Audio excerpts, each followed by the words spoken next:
الحمدللہ اس سلسلے میں نگران شورا بھی موجود ہوتے ہیں، مفتی صاحب بھی کرم فرماتے ہیں، تو ضرور آپ اس میں شامل ہو جائیں۔ جو آج مدنی مذاکرہ ہوا الحمدللہ حسب معمول بے شمار برکتوں معلومات کا خزانہ اس میں رہا۔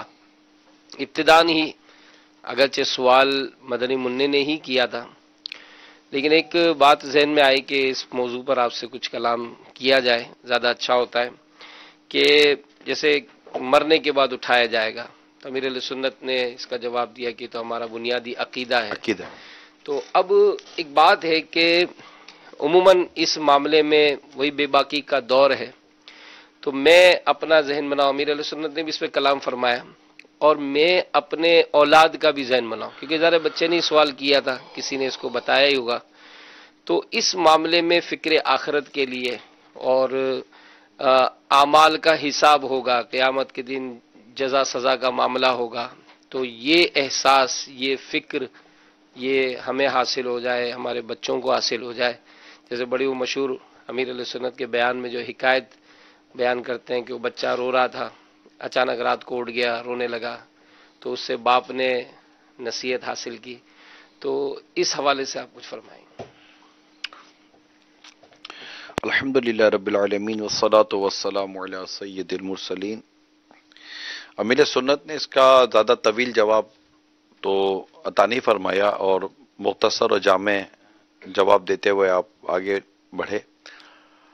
آپ جس پہلو کی طرف توجہ دلا رہے ہیں کہ اس میں حساب کتاب، تو دیکھیں بہت واضح انداز ہے کہ مسلمان کی جو زندگی ہے، مسلمان کا جو عقیدہ ہے، وہ مسلمان کا عقیدہ مرنے کے بعد اٹھنے پر ہے، سزا و جزا پر اس کا ایک عقیدہ ہے، ایمان ہے، اور یہ سارے معاملات کا اس کو علم ہونا چاہیے۔ غیر مسلم جو ہوتے ہیں کفار، یہ ان کے مرنے کے بعد اٹھنے کا عقیدہ نہیں، یہ انسان یہ اپنی دنیا کی زندگی کو سب سمجھتے ہیں۔ حالانکہ اللہ تعالیٰ نے قرآن کریم میں کئی مقامات پر مرنے کے بعد اٹھنے کے متعلق ایسی دلائل بھی قائم فرمائے ہیں اور بہت مثالیں بھی عطا فرمائی ہیں، اور کہ مطلب کہ یہ مرنے کے بعد اٹھنے کے بعد تو اب چونکہ ایک طبقہ وہ ہے کفار کا کہ کفار کہ ان کو مرنے کے بعد اٹھنے کا ان کا عقیدہ اور ایمان نہیں ہے، تو انہوں نے اپنی دنیا کی زندگی کو ہی سب کچھ سمجھ لیا کہ اسی میں آسائش، عیش اور عشرت، اور جو مطلب ایک انسان کی زندگی اور ایک نفس اور ایک خواہشات اور ایک لذتوں کا حصول ہوتا ہے، اور وہ حرام حلال جائز ناجائز ان تمام چیزوں سے وہ نکل کر لذتوں کے حصول میں، جیسے ایک جانور کی زندگی ہوتی ہے کہ بس وہ اپنی خواہشیں پوری کرتا کرتا کھاتا پیتا ہوا نسل بڑھاتا ہوا آگے بڑھتا چلا جاتا ہے، مگر مسلمان کی زندگی میں چونکہ یہ عقیدہ موجود ہے کہ اس نے مرنے کے بعد اٹھنا ہے، دنیا میں اگر اس نے کوئی اچھے کام کیے ہوں گے اللہ کی رحمت سے وہ قبول ہوئے تو اس پر اس کو جزا ملے گی، برے کام کیے ہوئے اللہ ناراض ہوا تو اس پر سزا ملنے کا استحقاق ہے۔ تو یہاں پر انسان کی زندگی بڑی کیلکولیٹڈ ہو جاتی ہے، اکاؤنٹیبلٹی کے ساتھ ہو جاتی ہے، با مقصد ہو جاتی ہے کہ ہم یہاں جو جی رہے ہیں تو ہم کو یہ نہیں ہے کہ اس کے بعد کچھ ہے ہی نہیں، اس کے بعد ہے نا، یعنی اس کے بعد تو وہ زندگی ہے جس میں موت نہیں ہے، یعنی ہم جو اس وقت جی رہے ہیں ہم اس زندگی کو جی رہے ہیں جس کے بعد مرنا ہے، اور مرنے کے بعد وہ زندگی ہے جس میں موت نہیں ہے، مرنا نہیں ہے۔ تو یہاں جینے کی پابندی، یہاں مرنے کی پابندی، وہاں جینے کی پابندی، کہ وہاں تو موت کو بھی موت آ جائے گی نا قیامت کے روز، تو قیامت میں محشر جب حشر جب برپا کیا جائے گا، تو یہ جو نظریہ اور عقیدہ ہے اور یہ جو تعلیم اور یہ جو تربیت ہے، یقیناً اگر اس کی تربیت ہمیں اولاد کو دی جائے، ایک تو نارملی عقیدہ پڑھا دیا گیا، نظریہ پڑھا دیا گیا، اور ہمیں یہ ذہن دے دیا گیا کہ یہ چیز ہے، مگر اس کے مقاصد اور اس کی روح اور اس کے بعد کے جو پلس مائنس ہیں، اگر اس پر ہماری اولاد کی ہم تربیت کرنے میں کامیاب ہو جائیں، مسئلہ یہی ہے کہ اولاد کو درست سمت کی طرف لے جانا۔ مجھے آپ نے اولاد ہی سے لیا موضوع۔ میں نے اصل میں ذہن یوں بنایا تھا کہ چونکہ یہ سوال بھی کسی نے اپنے بچے سے کیا، یعنی اولاد کی اصل میں درست اور اس کی پراپر ڈائریکشن پر اس کی تربیت جو ہے نا یہ ہوتی ہے۔ اچھا اس میں ہوتا ہے والدین کا کچھ نہ کچھ اور پراپرلی ٹائم دینا، یعنی اولاد بیٹھ کر دو باتیں کرے. اب یہی باپ ہوگا کہ جب اولاد اس سے کچھ بات سیکھنے سمجھنے کے لیے آئے گی تو وہ اسے دنیا کی زندگی اور مال اور دولت اور مارکیٹ کی طرف بھیج دے گا کہ بھئی یہی ہے تمہاری زندگی. اور ایک باپ ہوگا کہ جو ظاہر رزق کے حلال کمانے کے تو درس دینا ہی دینا اس نے، مگر وہ حرام سے بچتے ہوئے اور آخرت کی تیاری کا وہاں درس دے گا. تو یہ چیزیں اگر ہمارے گھروں میں رائج ہو جائیں اور والدین اگر اس طرح اپنی اولاد کی تربیت کرنے میں اور ان کے نظریات اور عقائد کی درستی میں اپنا وقت دیں تو بہتری آ سکتی ہے.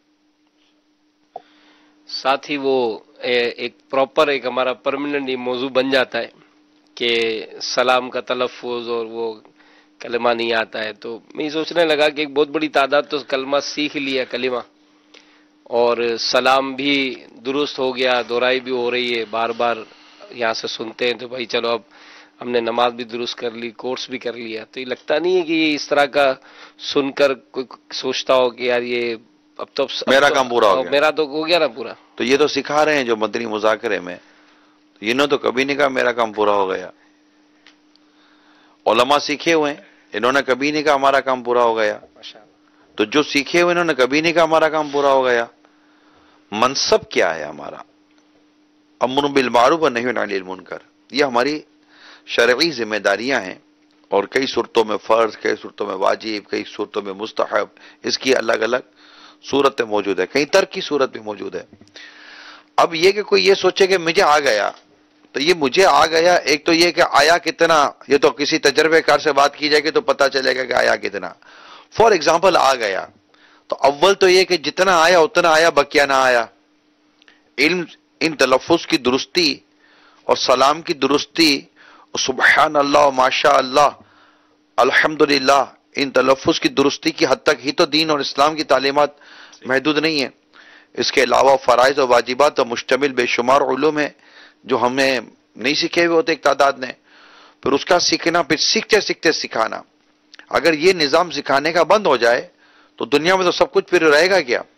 اور یہ بند ہونے کی بھی وجہ ہے کہ آج جو دنیا میں جو یہ بے چینی اور پریشانی اور بہت سارے مسائل اور آفتیں ہیں، یہ اسے مطلب ہے انشاءاللہ تعالی کل رات کو جو سنت و بر بیان کی جو ترکیب ہے وہ اس طرح پہلو پر، کیونکہ عموماً ہے نا تاجر کا اجتماع، تو لوگوں کو لگے یار یہ تاجروں کے لیے، لیکن انشاءاللہ تعالی کل کے بیان کو اگر یہ ناظرین نے اگر غور سے سنا رات جو 9 بجے ہے تو انشاءاللہ امید ہے کہ اندازہ ہوگا کہ یعنی یوں سمجھیے کہ ہم کیوں پریشان ہیں، ہم پر کیوں آفتیں اور مصیبتیں آ رہی ہیں، اور ہم کیوں بے چین ہیں، ہمارا سکون، ہماری راحتیں کیوں تباہ و برباد ہو رہی ہیں. انشاءاللہ تعالی اس کا ایک بنیادی سبب اور قرآنی سبب انشاءاللہ کل کے بیان میں بیان کیا جائے گا، جس پہ تجارت بھی ہے اور زندگی کے سارے معاملات بھی ہیں. تاجر کرتا کیا ہے؟ تاجر نے کون سا مطلب پیسہ کما کر نوٹیں کھانی ہوتی ہیں؟ اس نے انہی نوٹوں سے اپنی وہ راحتوں کا سامان کرنا ہوتا ہے، اپنی ضرورتوں کا سامان کرنا ہوتا ہے. اب نہ اس کو ضرورتیں کا سامان پورا ہو پا رہا ہے، نہ راحتوں کا سامان پورا ہو پا رہا ہے. نوٹوں کا ڈھیر بھی لگا ہوا ہوتا ہے مگر بیماری ہے کہ شفا کا نام نہیں، شفا کی طرف نہیں جا رہی. تو انشاءاللہ کل سنت و بر بیان میں اس طرح بھی توجہ دلانے کی کوشش کی جائے گی. اسی طرح جو دوپہر کا بیان ہے انشاءاللہ 2:15 بجے، اس میں ہمارے لینڈ، ریونیو، اس طرح کے جو ڈپارٹمنٹ کے لوگ عاشقان رسول ان کا، اور پھر اسلامی بہنوں کا بھی اس میں سنت و بر بیان ہے. اس کی بھی ہم نے نیت یہی کی ہے کہ انشاءاللہ کچھ اس انداز سے بیان کو ترتیب دینے کی کوشش کی ہے کہ وہ ایک اہم اور بنیادی موضوع کا میرا ذہن ہے کہ ایک اہم اور بنیادی موضوع جس سے اس طبقے میں بھی اور اسلامی بہنوں کو بھی اجتماعی دونوں کو یکساں فوائد حاصل ہوں، اور الٹیمیٹلی جو ہمارا جو مقصد ہے بیان کا وہ ہوتا خوف خدا اور آخرت کی تیاری، اور اپنی اور ساری دنیا کے لوگوں کی اصلاح کی کوشش کا جذبہ. اس سے الحمدللہ صورتیں بہتر ہوتی ہیں. تو یہ جو ہے نا کہ مطلب مجھے تو آ گیا، اب آ گیا تو پھر سکھا ہے نا. نہیں، یہ جیسے اجتماع کی بھی اسی سے ریلیٹڈ آگے بات چلی بھائی تھی. آپ دیکھیں نا حاجی امین، سرکار دو جہاں صلی اللہ تعالی علیہ وسلم کی حدیث کتنی پیاری واضح، مفتی صاحب بھی موجود، اگر کہیں غلطی ہو تو اصلاح فرمائے گا. من خیرکم من تعلم القرآن وعلمہ، خیرکم من تعلم القرآن وعلمہ. تم میں سے بہتر وہ ہے جو قرآن سیکھے. اب کوئی بولے سیکھ لیا، دوسروں کو سکھائے. تم میں سے بہتر ہو جو قرآن سیکھے دوسروں کو سکھائے. تو جب قرآن سیکھے دوسروں کو سکھائے، اور قرآن کے سیکھنے اور سکھانے والوں کے فضائل ہیں. اللہ اور اس کے رسول کا دین سیکھنا بھی ہے اور سکھانا بھی ہے. تو کوئی یہ نہ سمجھے کہ مجھے آ گیا ہے، یہ نہ سیکھے. اور اس کا بہت آگے امیر اہل سنت نے اور مزید بھی وضاحت فرمائی تھی کہ جو اجتماع میں لیٹ آتے ہیں، اب کئی کو سہولت ہوتی ہے، پہنچ بھی گئے، پھر بھی آ کر بھی بیان نہیں سن رہے. وہی بات کہ میں نے تو سنا ہوا یہاں ہے. سب حاجی امین سستی بھی کار فرمائے. دیکھیں، ہمارے اسلامی بھائیوں کو یہ نہیں بولنا چاہیے کہ ہم نئے ہیں یا پرانے ہیں. شیطان کی جو سب سے بڑی رکاوٹ والے جو عمل ہے نا، جن میں وہ سب سے زیادہ رکاوٹیں پیدا کرتا ہے، ان میں ایک بنیادی عمل علم دین حاصل کرنا ہے. سب سے زیادہ جہاں وہ رکاوٹیں پیدا کرتا ہے. اب وہ اگر کوئی مبلغ یا مبلغہ یا کوئی اہم ذمہ دار یا کوئی بھی تنظیمی ذمہ دار یا کوئی بھی چلے دعوت اسلامی سے ہٹ کر بھی بات کرے، مدنی چینل پر سے دعوت اسلامی سے وابستہ ہی تو عاشقان رسول نہیں نہ ہوتے، ہٹ کر بات کرے. اگر کوئی بڑا علم بھی اگر آپ نے سیکھا ہے اور کوئی اس مذہبی یا دینی ماحول میں اگر آپ کی کہیں سینئرٹی بھی موجود ہے، تو کب وہ جا کر مطلب کہ علماء کا بیان سنتے ہیں یا مطلب کہ مبلغین کا بیان سنتے ہیں. میں آپ کو کرنٹ مثال دوں. مسجد میں جمعہ میں کمیٹی ہوتی ہے نا، کتنی کمیٹیاں جو جا کر امام صاحب کا بیان سنتی ہیں. یہ آپ دیکھ لیجئے، کمیٹی صاف صفائی ستھرائی کر کے پھر آفس میں بیٹھ جائے گی، یہ کرے گی. وہاں امام صاحب، یہ ان کی ذمہ داری یہ ہے کہ ہم نے امام صاحب اور خطیب صاحب کی ذمہ داری لگا دی، یہ بیان کریں گے اور عوام بیان سنے گی. دری بچ گئی، پنکھے صحیح ہیں، لائٹیں صحیح ہیں. اب یہ کرا کر خود آ کر پہلی صف میں بیٹھ کر مطلب حضرت کا بیان ہی سنیں گے الا ماشاء اللہ. تو کیا ہے کہ ہم نے اس امور جو نا ایک انتظامی اور تنظیمی یا اس طرح کے جو امور ہیں سر انجام دینے ہیں، ہم نے اس کو سمجھا ہے کہ یہی ہماری ایک منزل ہے. علم دین سیکھنا، واعظ و نصیحت کے معاملات کرنا، اس معاملے میں کوتاہی ہے. سیدنا عمر بن عبد العزیز رضی اللہ تعالی عنہ جو اسلام کے سب سے پہلے مجدد ہیں، یہ تو انہوں نے تو باقاعدہ اہتمام مجلس کا انعقاد کرتے تھے جہاں موت پر واز کیا جاتا تھا. یار کال لیتے. مدنی مسافر کی مدنی محض سلسلہ بہت اچھا ہے. میرا سوال یہ ہے کہ اکثر لوگ مذاق مستی میں کہتے ہیں کہ اگر کوئی شخص مر جاتا ہے نا تو اس کے بارے میں کہتے ہیں کہ وہ اسلام آباد چلے گیا. مذاق مستی میں بولتے وہ اسلام آباد چلے گیا، تو یہ جملہ کہنا کیسا؟ اور میرا دوسرا سوال یہ ہے کہ کیا مسجد بنانے کے لیے کیا اور مسجد میں زکوٰۃ کے یا صدقے کے پیسے دے سکتے ہیں مسجد میں؟ بڑا ہم ارشاد فرما دیجیے. ماشاءاللہ. کال کرنے کا بہت بہت شکریہ مفتی صاحب. کال آپ نے سنی.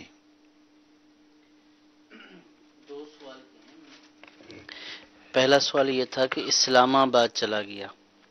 اب یہ بطور استہزاء بھی ہو سکتا ہے. اب اسلام آباد استہزاء سے مراد بطور مذاق، مذاق مسخری. اچھا، انہوں نے سرحد کی، انہوں نے لوگ مذاق میں کہتے ہیں. ہاں، اگر مذاق مسخری، اب اسلام آباد سے وہ کیا مراد لیتے ہیں؟ جی، کہیں وہ جنت کی طرف اشارہ کرتے ہیں یا کسی اور چیز کی طرف اشارہ کرتے ہیں. تو بظاہر یہ جملہ بہت سخت جملہ ہے اور بعض صورتوں میں اس کے اوپر حکم کفر بھی ہو سکتا ہے. لیکن اسلام آباد سے مراد کیا لی جاتی ہے پہلے وہ معلوم ہونا ضروری ہے. اور دوسرا ان کا سوال یہ تھا کہ مسجد میں زکوٰۃ کی رقم لگا سکتے ہیں یا نہیں. دیکھیے، زکوٰۃ کے لیے شرعی فقیر کو قبضہ دینا شرط ہے. جب تک شرعی فقیر قبضہ نہیں کرے گا تو اس وقت زکوٰۃ کی ادائیگی نہیں ہوگی. تو اس لیے ہر وہ جگہ یا ہر وہ مصرف کہ جس میں شرعی فقیر کا قبضہ نہیں پایا جا رہا تو اس کے اوپر ڈائریکٹ براہ راست زکوٰۃ نہیں لگ سکتی. یہ صدقہ واجبہ، صدقات واجبہ ہیں. ہاں، البتہ یہ ہے علماء نے اس بات کی اجازت دی ہے کہ مسجد جو ہے وہ دینی شعائر میں سے ایک اہم جو ہے وہ نشانی ہے اور اس دین کے فرائض و واجبات کی ادا کرنے کی جگہ ہے. تو لہٰذا اگر کوئی کسی کو زکوٰۃ دے شرعی فقیر کو، تو وہ شرعی فقیر جو ہے پھر اس زکوٰۃ کو مسجد مدرسہ کی تعمیر میں دے دے تو انشاءاللہ اس طرح اس دینے والے کو اتنے پیسے صدقہ کرنے کا ثواب ملے گا، اور جس نے زکوٰۃ دی ہے شریف فقیر کو فرض کیا، یہ کہا کہ میں یہ آپ کو زکوٰۃ دے رہا ہوں، آپ قبضہ کر لیں، آپ مالک ہیں، لیکن میری نیت یہ تھی کہ میں مسجد میں لگا دوں۔ اگر آپ جو ہے وہ قبضہ کرنے کے بعد مسجد میں دے دیں گے تو آپ کو بھی ثواب ملے گا، انشاءاللہ مجھے بھی ثواب ملے گا۔ تو یوں شریف فقیر کے قبضہ کرنے کے بعد اس رقم کو مسجد اور مدرسہ کی تعمیر میں خرچ کیا جائے۔ شرعی ہیلا، ہاں، یعنی جو شرعی ہیلا کیا جاتا ہے کہ پہلے فقیر کا قبضہ فقیر ہو، شرعی کو دیا جائے، پھر اس کے بعد اور ہے جو مستحق ہے جو زکات دینے مستحق کا، کی زکوٰۃ ہے پھر وہ مسجد میں اپنی طرف سے خرچ کرنے کا دے دے، کیونکہ وہ مالک ہو گیا، تو انشاءاللہ اس صورت میں اس کو بھی ثواب ملے گا۔ اس کے بھی دلائل قرآن و حدیث سے ثابت ہے۔ جی، شرعی ہیلے کا جواز جو ہے وہ قرآن و احادیث سے ہی ثابت یہ ہے۔ میں نے قصدن مفتی صاحب سے یہ عرض کی کہ اس کے بھی جو اصول ہے جو بیان کیا گیا، وہ مسئلہ یہ ہے کہ فتنوں کا دور ہے، زبانیں جو ایسی ہیں کہ جو شریعت کی لگام اب ان پر رہی نہیں ہے، ایک تعداد ہے، اور مذہبی جو طبقہ اور علماء اور جو ہمارے رہنما ہیں، علماء حق ہیں، علماء اہل سنت ہیں، ان کی رہنمائی کو بھی لوگ اب مذاق میں لے لیتے ہیں، اور کچھ اس طرح کے پھر وہ کہتے پھرتے ہیں کہ جناب یہ کہاں سے لے آئے، یہ وہ کہاں سے لے آئے، تو یہ کیسے ہو گیا، تو وہ کیسے ہو گیا۔ اچھا، اب یہ تبصرہ کرنے والوں کو اگر کہو کہ یہ قرآن کریم ہم نے کھول کے رکھا ہے، ذرا ہمیں یہ دو چار چھوٹی صورتیں ہیں، ذرا یہ صحیح پڑھ کے تو سنائیں نہ، وہ پڑھ کر بھی آپ کو صحیح طور پر جو قرآن کریم جو اس کو پڑھنا کہتے ہیں وہ پڑھ کر شاید نہ سنا سکیں۔ اچھا، کلمہ ہی صحیح سنا دیں، شاید ایک تعداد کلمہ بھی صحیح نہ سنا سکے۔ اچھا دعائے قنوت سنا دیں عشاء میں جو وتر میں پڑھتے ہیں تیسری رکعت کے اندر، شاید وہ بھی نہ آئے ان کو بیچاروں کو۔ اچھا چلیں، آپ ایک کام کریں کہ دوسرا کلمہ صحیح سنا دیں، وہ بھی شاید ان بیچاروں کو پڑھنے صحیح نہ آئے، یوں سنا دیں گے لیکن جو جس کو پتہ ہے کہ صحیح پڑھنا ہے کہ نہیں پڑھنا نہ سنا سکیں۔ اچھا، کپڑا پاک کرنے کا طریقہ بتا دیں، شاید نہ بتا سکیں۔ اچھا، خود کو ہی صحیح پاک کرنے کا جب غسل فرض ہو جائے تو طریقہ بتا دیں، شاید وہ بھی نہ بیان کر سکیں۔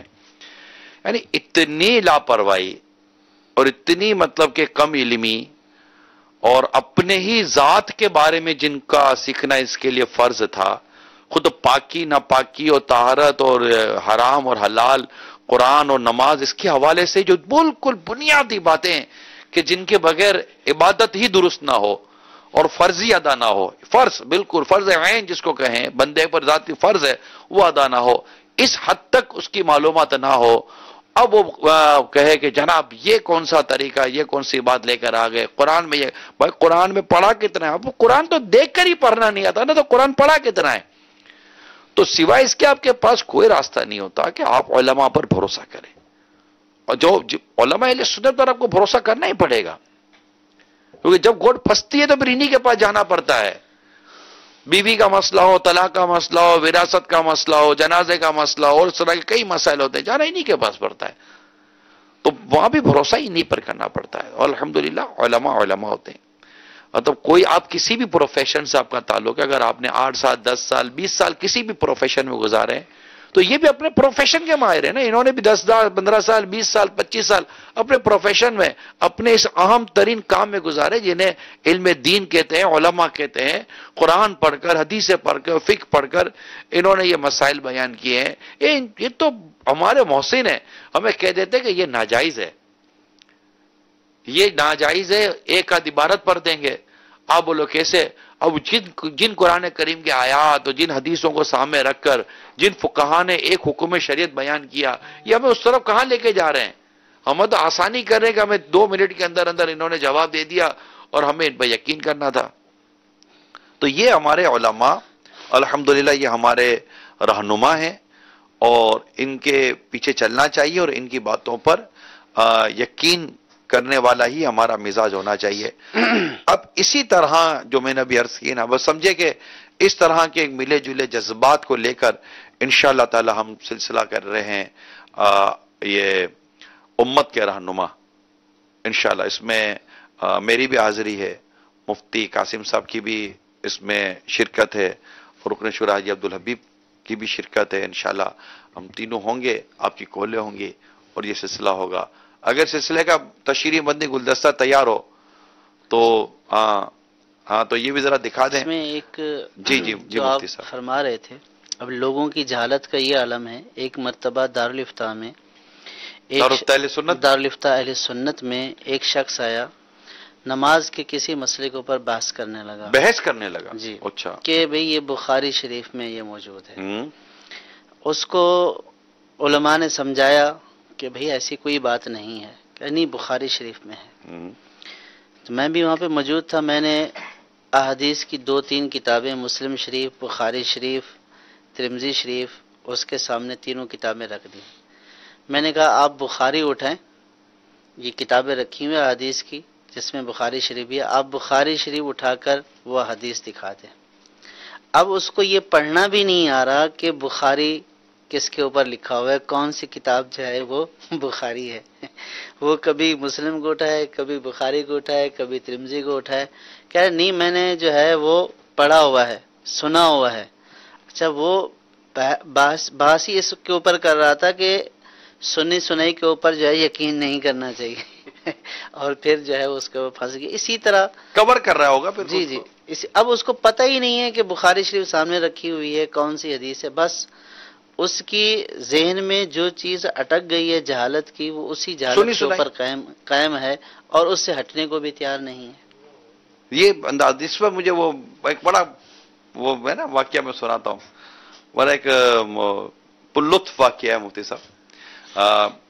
ایک نوجوان بیٹے بخاری پڑھ رہے تھے، اور بخاری میں وہ مگن تھے. بخاری حدیث پاک کی بڑی معتمد اور مستند کتاب ہے، بہت حدیثیں اس کے اندر، اور بڑی اتھینٹیکیٹ کتاب ہے وہ حدیث پاک کی بخاری شریف.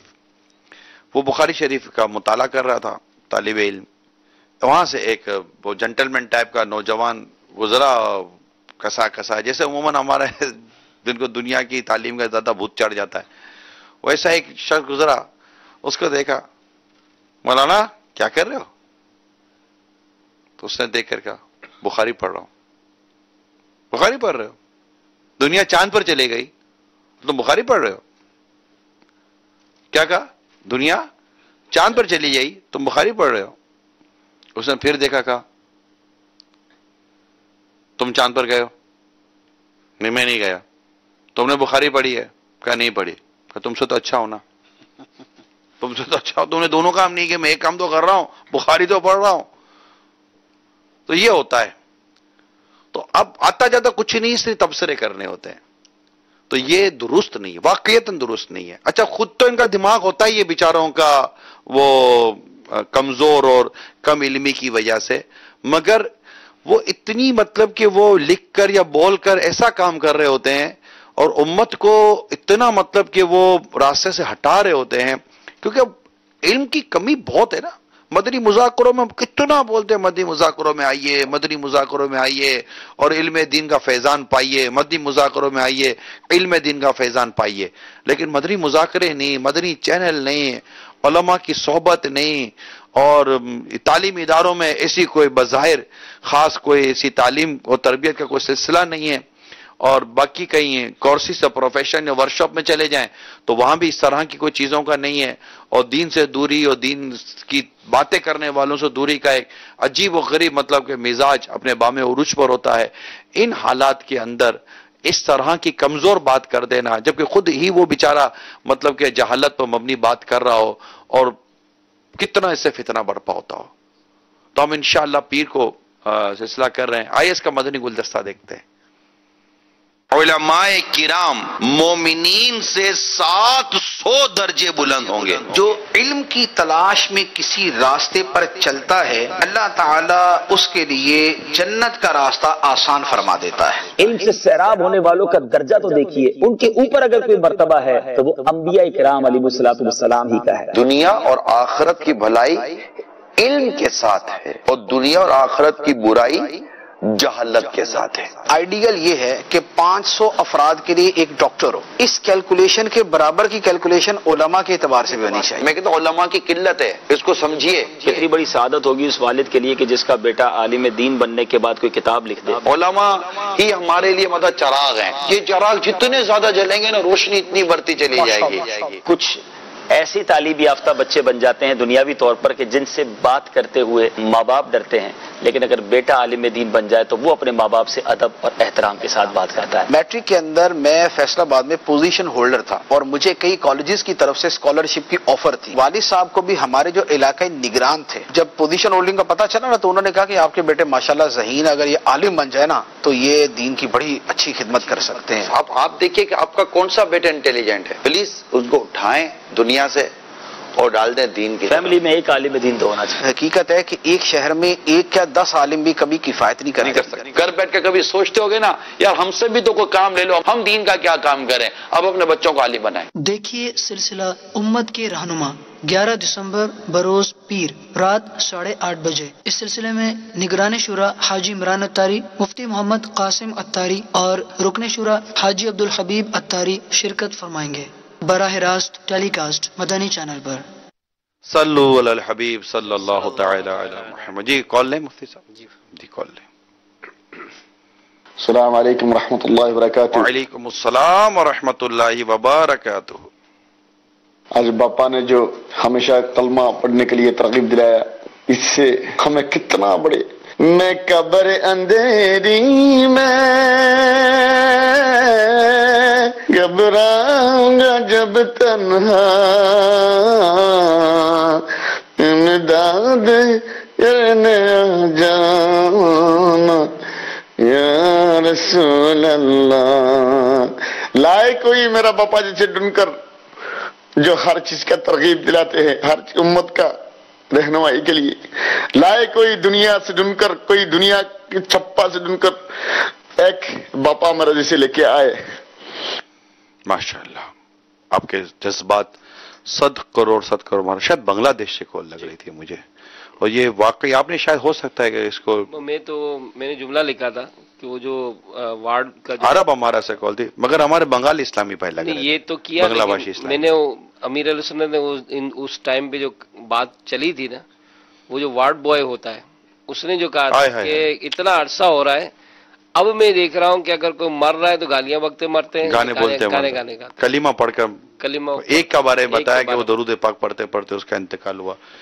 میرے میٹھے میٹھے پیارے پیارے اسلامی بھائیوں، دیکھیے یہ اثر لیا ہے انہوں نے نا، یہ ابھی کال آئی، یہ اثر لیا کہ اٹھتے بیٹھتے چلتے پھرتے آدمی مطلب کلمہ پڑھتا رہے، لا الہ الا اللہ لا الہ الا اللہ لا الہ الا اللہ محمد رسول اللہ صلی اللہ علیہ وسلم۔ واقعی اس سے بہت برکت و فضیلت ہے، یعنی کتنی پیاری بات کی کہ اگر اس کی عادت ہے آپ کے پڑھنے کی تو با وقت نزا موت کے وقت یہ اللہ کی رحمت سے یہ زبان سے نکلتا رہے، یہ کلمہ مدینہ مدینہ ہو جائے۔ چلیں نیت کریں، میں بھی نیت کرتا ہوں، آپ بھی نیت کریں کہ اللہ کی رحمت سے باکثرت کلمہ طیبہ اور درود پاک کا ورد اپنی زبان پر جاری رکھیں گے۔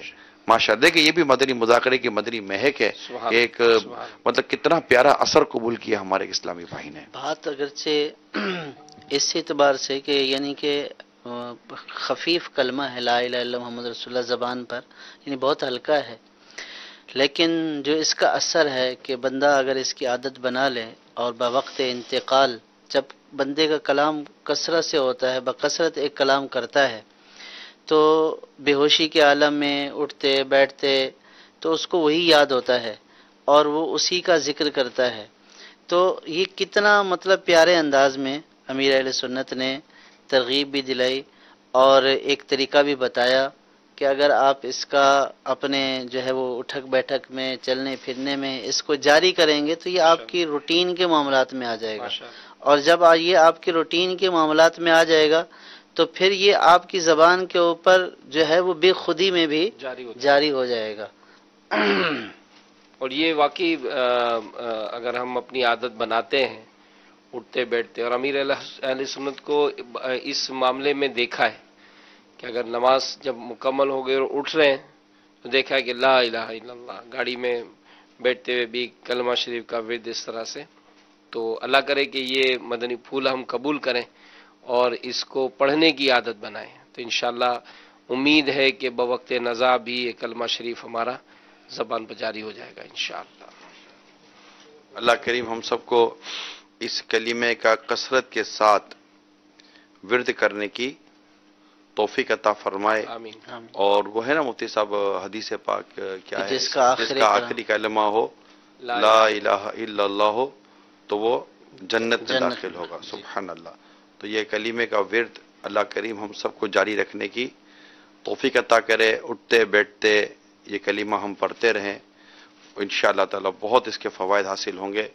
یہ حضرت سیدنا ابو ہریرہ رضی اللہ تعالیٰ عنہ فرماتے ہیں، میں نے عرض کی یا رسول اللہ صلی اللہ تعالی علیہ وآلہ وسلم، قیامت کے دن آپ کی شفاعت سے بہرہ مند ہونے والے، یعنی آپ کی شفاعت کی سے مطلب حاصل کرنے والے خوش نصیب لوگ کون ہوں گے؟ فرمایا ابو ہریرہ، میرا گمان یہی تھا کہ تم سے پہلے مجھ سے یہ بات کوئی نہ پوچھے گا، ہائے ہے، کیونکہ میں حدیث سننے کے معاملے میں تمہاری حرص کو جانتا ہوں۔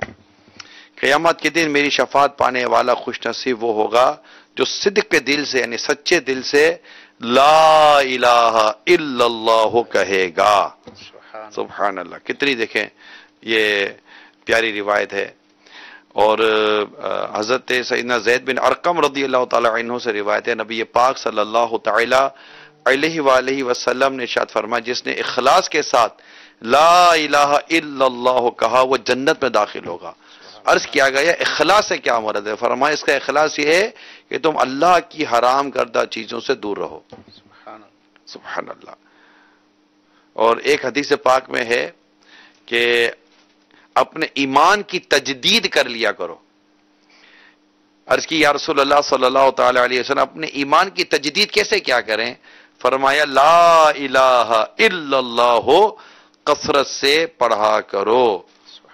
اللہ کریم ہم سب کو کثرت کے ساتھ یہ کلمہ پڑھنے کی توفیق عطا فرمائے۔ اور ایک حدیث میں ہے کہ لا الہ الا اللہ کی گواہی دینا یہ جنت کی چابی ہے۔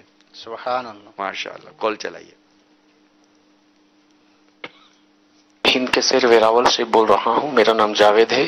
ماشاءاللہ مدنی مذاکرے کی مدنی مہک بہت ہی پیارا سلسلہ ہے، اور نگرانی شورا سے عرض ہے کہ آج امیر اہل سنت دامت برکاتہ العالیہ نے ماشاءاللہ موت کی اوپر جو بحث کی، اللہ تبارک و تعالیٰ میرے امیر اہل سنت کو سلامت رکھے۔ آمین۔ کہ واقعی ان کی باتوں سے ایسا محسوس ہوتا ہے کہ ہمیں بھی اپنی موت اور اپنی موت کی یاد کرنے کا جذبہ ملتا ہے، اور ماشاءاللہ ان کی باتوں میں وہ اثر ہے کہ ہماری دلوں پر ان کی بات اثر کرتی ہے۔ اللہ تبارک و تعالی پیارے امیر اہل سنت کو دراز عمر بالخیر عطا فرمائے۔ السلام علیکم ورحمۃ اللہ وبرکاتہ۔ وعلیکم السلام ورحمۃ اللہ وبرکاتہ۔ ماشاءاللہ آپ نے بھی بڑے پیارے جذبات کا اظہار کیا اور خوب مدنی مذاکرے کی مدنی مہک کو پانے کی آپ نے بھی کوشش کی۔ اللہ تعالی آپ کو اور ہم سب کو مدنی مذاکرے کی برکت عطا فرمائے۔ کال دیں۔ السلام علیکم ورحمۃ اللہ۔ وعلیکم السلام ورحمۃ اللہ وبرکاتہ۔ صرف یہ پوچھنا ہے کہ اسلام میں کوئی خاص لباس کی قید ہے کہ آپ کوئی بھی لباس پہن سکتے ہیں؟ علماء کرام کے لیے جو مساجد میں خدمات ادا کرتے ہیں ان کا تنخواہ لینا جائز ہے یا ناجائز ہے؟ السلام علیکم ورحمۃ اللہ۔ وعلیکم السلام ورحمۃ اللہ وبرکاتہ۔ اسلام اور لباس، باقاعدہ کتاب اللباس، یہ حدیثوں کی جو کتابیں ہیں، ہماری بڑی بڑی حدیثوں کی مشہور کتابیں، ان حدیثوں کی مشہور کتابوں میں باقاعدہ ایک چیپٹر ہے کتاب اللباس، یعنی اس لباس جو کہ اس دین میں ایک بڑی اہمیت رکھتا ہے، اور ستر اس سے چھپتا ہے، اور بھی بہت کچھ اس سے فوائد انسان موسم کے حساب سے بھی دیگر حوالے سے بھی لیتا ہے۔ تو یہ نہیں ہو سکتا کہ اسلام اس معاملے میں ہماری رہنمائی نہ کرے، لہذا لباس کے حوالے سے حدیثوں میں مضامین موجود ہیں، اور پھر سرکار مدینہ صلی اللہ تعالی علیہ وآلہ وسلم خود لباس کے حوالے سے ان کی اپنی ذات مبارک جو ہے اس میں ہمارے لیے پیروی موجود ہے کہ آپ نے مختلف مواقع پر جس طرح مختلف لباس پہنے زیب تن فرمائے، پھر جب قافلے آتے تھے، وفود آتے تھے، اس موقع پر آپ کے لباس کا جو انداز تھا، پھر خود امامہ شریف، امامہ اس سے کتاب اللباس میں لیا ہے ہمارے علماء نے، یعنی یہ بھی لباس ہی کا حصہ لیا ہے۔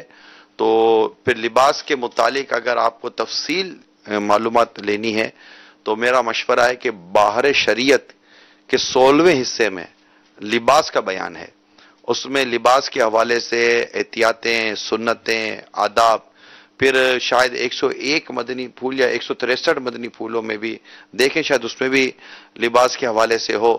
تو لباس کے حوالے سے حدیثوں میں بھی اور فقہائے کرام نے بھی ہماری رہنمائی فرمائی ہے کہ لباس اگر ہم سنت کے مطابق پہننا چاہتے ہیں اور پہننا چاہیے سنت کے مطابق، تو نبی پاک صلی اللہ تعالی علیہ وسلم نے کس طرح لباس کو پسند فرمایا ہے، کس طرح رنگ کو پسند فرمایا ہے، اور ان تمام تر چیزوں کو، اس کی لمبائی کے بارے میں اور آستین کے بارے میں، دیگر چیزوں کے بارے میں، خود نبی پاک صلی اللہ تعالی علیہ وسلم کا لباس کیسا تھا، اور اس پر بھی حدیثیں اور صحابہ کرام کے اقوال وغیرہ موجود ہیں۔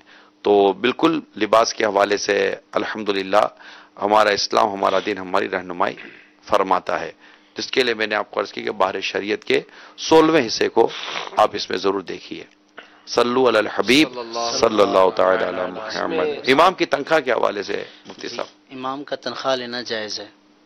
نہیں، امام کی تنخواہ کے یعنی جو کمیٹی کے بارے میں پوچھا، امام کے بارے میں پوچھا؟ امام کے بارے میں، ہاں، امام کی تنخواہ لینا جائز ہے ماشاءاللہ۔ اور یہ 163 مدنی پھول، 163 مدنی پھول میں اگر اجمن ہے اس میں ماشاءاللہ۔ دیکھیں یہ ہمارے مقتوط المدینہ کا الحمدللہ رسالہ امیر سنت نے عطا فرمایا ہے، یہ 163 مدنی پھول یعنی 163 مدنی پرلز انگلش، ٹھیک ہے۔ اس میں الحمدللہ یہ لباس کے حوالے سے آپ کو بڑی خوبصورت اور پیارے پیارے مدنی پھول اس میں مل جائیں گے انشاءاللہ۔ اس میں چلنے کے حوالے سے بھی مدنی پھول ہیں، اور کنگھی کرنے کے حوالے سے مدنی پھول ہیں، اور پھر اس میں آپ کو بال یعنی زلفیں وغیرہ کے حوالے سے بھی مدنی پھول ہیں۔ پھر لباس کے حوالے سے 14 مدنی پھول ہیں کہ مثال کے طور پر لباس سرکار صلی اللہ تعالی علیہ وسلم کی حدیث، فرمان مصطفیٰ صلی اللہ تعالی علیہ وسلم، جن کی آنکھوں لوگوں کے ستر کے درمیان، جن کی آنکھیں یعنی جنات کی آنکھوں اور لوگوں کے ستر کے درمیان پردہ یہ ہے کہ جب کوئی کپڑے اتارے تو بسم اللہ کہہ لے۔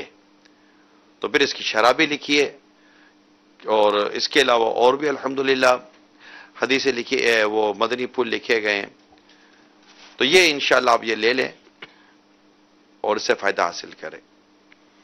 کال چلائیے۔ اجر صاحب کا جیسے یہ دیکھا، یہ پیغام سن کر اٹھتے بیٹھتے کلمہ پڑھنا سن کر میں نے نیت کی ہے انشاءاللہ ہر وقت بلند آواز میں کلمہ پڑھوں گا تاکہ لوگ میرے اس کلمے کی گواہ ہو جائیں۔ السلام علیکم رحمۃ اللہ۔ وعلیکم السلام ورحمۃ اللہ وبرکاتہ۔ ماشاءاللہ، وہ جس کو کہتے ہیں نا مدنی مذاکرے میں ایک پنچنگ لائن آ جاتی ہے، ایک خاص سننے اور دیکھنے والے اسے خاص ایک اس دن کا ایک سبق اور لیسن اٹھا لیتے ہیں۔ تو یہ لگتا ہے کہ آج لینے والوں نے کئی چیزیں لی ہوں گی، مگر اس میں بالخصوص جو کال سے لگتا ہے کہ اٹھتے بیٹھتے کلمہ پڑھنے کے حوالے سے ملے سن کے مدنی پھول، اسے خاص ایسا لگتا ہے کہ سننے دیکھنے والوں نے وہ قبول کیا ہے، اور دل میں یہ تعلق موت کے ساتھ اور مرتبہ کلمہ کے زبان پر جاری ہو جانے کی ایک امید، اور اس امید کے ساتھ ایک توقع امیر سنت نے بیان فرمائی۔ اللہ ہمیں بھی نصیب فرمائے۔ کال دیں۔ میرا مدنی مذاکرے کی بعد جو مدنی محک پروگرام ہے اپنے تاثرات دینا چاہتا ہوں کہ مدنی مذاکرے کے بعد یہ پروگرام مدنی محک شروع ہوا ہے، یہ بہت بہت پیارا پروگرام ہے۔ اللہ تعالیٰ اس کو اپنی بارگاہ میں قبول فرمائے، اور حاجی صاحب نگرانی شورا دامت برکاتہم عالیہ اللہ تعالیٰ ان کے علم میں، عمل میں اور ایمان میں برکت عطا فرمائے۔ ان کے بیانات ہمارے دلوں پہ بہت اثر کرتے ہیں۔ میرا سوال یہ ہے مفتی صاحب سے کہ یہ ارشاد فرما دیں کہ کسی مسلمان مومن کی صحیح العقیدہ سنی مسلمان کی دل آزاری کرنا کیسا ہے؟ جزاکم اللہ خیرہ، احسن الجزا۔ السلام علیکم ورحمۃ اللہ وبرکاتہ۔ وعلیکم السلام ورحمۃ اللہ وبرکاتہ۔